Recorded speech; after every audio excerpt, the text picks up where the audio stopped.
Bien, nous allons passer maintenant à une fonction de calcul entre deux dates. C'est un petit peu plus compliqué, donc on va essayer d'être attentif et de faire ça relativement rapidement. L'idée ici, c'est de calculer l'âge de chaque participant, donc je vais le mettre en grisé, et puis on a à disposition l'âge de la personne ainsi que la date du jour. Donc c'est la différence entre ces deux dates qui va nous donner l'âge.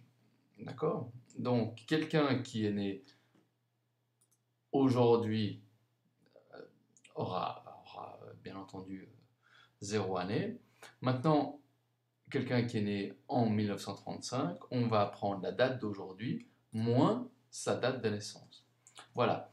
Là, on a le nombre de jours qui séparent la date d'aujourd'hui du 9 du 4 1935.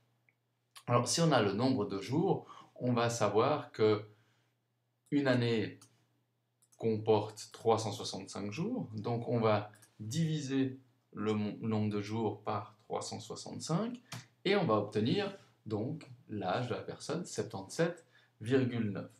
Bien entendu, quand on a 77,9, on n'a pas encore 78, et donc on aura 77 ans.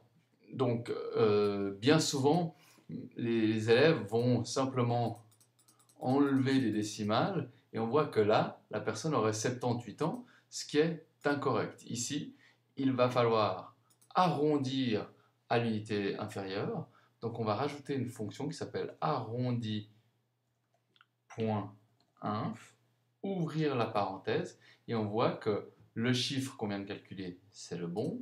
On va rajouter un point virgule et on va l'arrondir à l'unité de l'entier inférieur, à savoir 78,9 sera arrondi à 78. Enter, et on voit le 77 qui vient d'apparaître ici. On va mettre ça arrondi. Et puis, comme tout à l'heure pour les nuits, on va rajouter l'âge, bouton droit de la souris, format de la cellule, en espérant que ça vienne. Ça tarde un petit peu. Et on va personnaliser donc notre cellule avec les années. Voilà. Je vérifie dans l'aperçu que c'est correct. OK.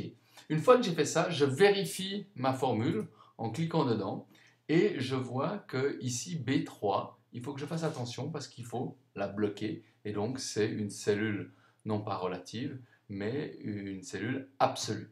Donc une fois que j'ai fait ça, je clique sur Enter et je peux descendre mon élément.